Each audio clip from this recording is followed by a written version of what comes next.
Hey guys, this is Frozen here, and I just got out of seeing Ready or Not 2 Here I Come. This was one of my top 15 most anticipated movies of the year. Yeah, among the honorable mentions for sure. And yeah, I saw it, and here's my thoughts on the movie. First reactions coming out of it. Now, I will say that I don't really have final thoughts yet. I'm going to have to think about it for a while.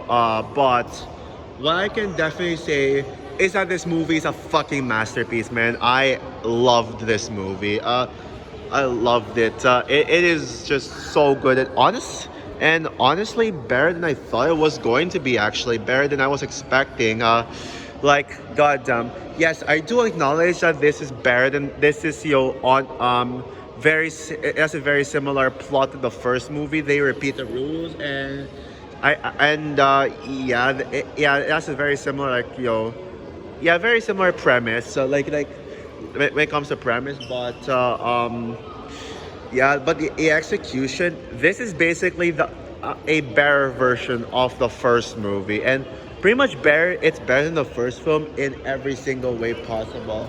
Okay, I only show the poster for thumbnail purposes, but yeah, what can I say, man?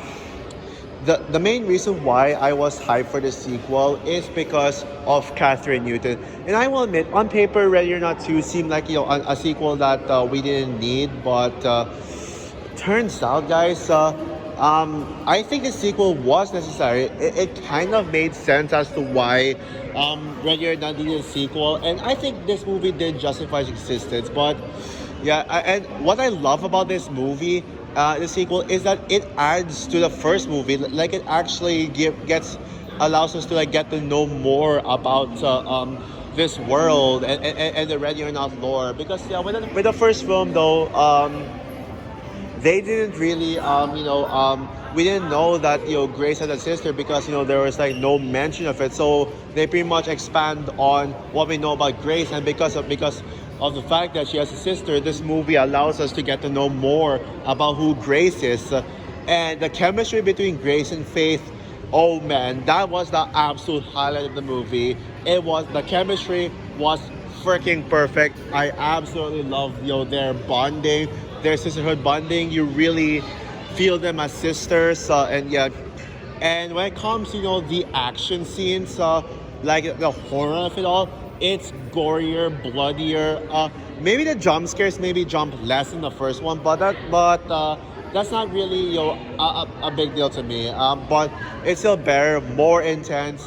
There was one scene that I would say is among the goriest scenes in horror movie history. It is that brutal. You'll see what I mean when you actually watch the movie for yourself. And and this movie actually fixed my one flaw with the first Ready or Not movie, and that was the family. Because in the first one, the family, I wasn't really 100% invested in the family, but this movie managed to make me care more about this family. I cared about all the other supporting family members, like the family killers. They're really cool and they have their own distinct personalities, and I love how diverse they are. Yeah, there's such diversity here. Oh look, it's the Ready or Not 2 trailer in the big screen. I'll show this. Yeah, and also they somehow gave the two main villains, Sarah Michelle Gellar and the male guy. I forgot his name. I don't know the actor's name. He looked familiar though, but I couldn't really tell what the name of the actor was. But they had a character arc, and I did not see that coming.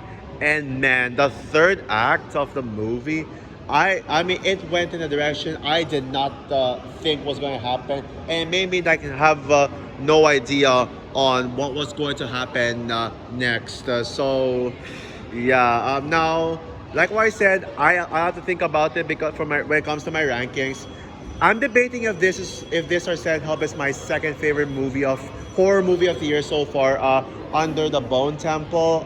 Bone Temple's still the horror movie of the year. That's not gonna get top, but it's either this or Send Help. And when it comes to my ranking of the radio silence films, yeah, it's either this or Abigail. sure, it's not as good. It's not as good as Scream 5 and 6, but it's as good as Abigail. But I'm gonna have to give Abigail a rewatch to see which one is better.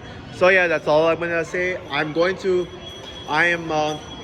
review this movie as my next review because I've decided that I'm gonna, because thinking about it, guys, I'm gonna have to like rewatch. I'm gonna give Project Hail Mary a second watch in theaters first before doing a full review of it. But this one, yeah, this will be my next review. So yeah, guys, stay tuned for my review of Ready or Not 2.